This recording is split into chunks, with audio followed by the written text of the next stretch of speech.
குழந்தைகள் உடல் ஊனமுற்று பிறப்பது ஏன்?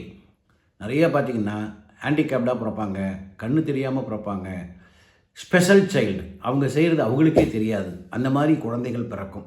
அதற்கு மிக முக்கிய காரணம் மகான்கள் சொன்னது தான். அந்த பெற்றோர்கள் கணவனோ மனைவியோ செய்யக்கூடிய பாவ கர்மாவின் பலன் தான் அது. அதை நம்மளும் ஒத்துக்கணும். அதே நேரத்தில் இதை உங்களுடைய ஜாதகத்தில் காட்டிடும்.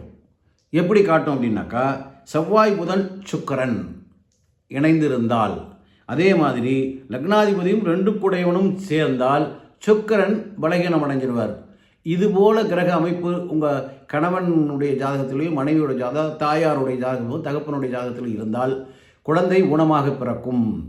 அதுக்குத்தான் ஒவ்வொரு வருடமும் ஜாதகம் பார்க்கணும். தாய் கர்ப்பமாக இருக்காங்கன்னா ஜாதகத்தை பார்த்து என்னென்ன பிரச்சனை இருக்குது அதை அப்போவே பரிகாரம் பண்ணிட்டீங்க அப்படின்னா பிறக்கிற குழந்தை அழகாக பிறக்கும். நிறைய பேர் இந்த கர்ப்பமானங்கிற சந்தோஷத்தில் ட்ரீட் கொடுப்பாங்க, அந்த கோயிலுக்கு போவாங்க, இந்த கோயில் போவாங்க, இந்த ஜாதகத்தில் உள்ள பிரச்சனையை கண்டுக்காமல் விட்டுருவாங்க. இது என்ன ஆகும்? இந்த குழந்தை உடல் அங்கீகீனமாக பிறக்கும், ஏதாவது ஒரு குறையோடு பிறக்கும். ஒன்றுமே இல்லைன்னா குழந்தை நல்லா இருக்கும், ஸ்பெஷல் சைல்டு, மன வளர்ச்சி குன்றிய குழந்தைகள் இப்போ நிறைய வருது.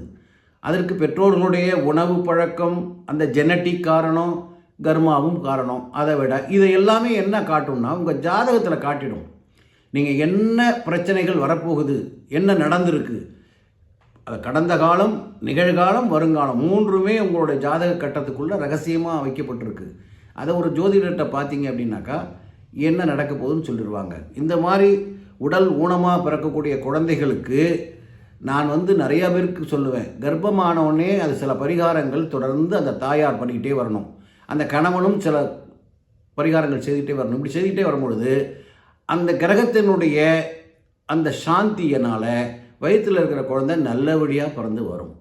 எவ்வளவோ லட்சங்கள் செலவு பண்ணுறீங்க, சில ஆயிரங்கள் செலவு பண்ணி உங்கள் வயிற்றில் இருக்கிற குழந்தைய காப்பாற்றி விட வேண்டியது உங்களுடைய கடமை. சரிங்களா? சப்ஸ்கிரைப் பண்ணுங்கள். வணக்கம்.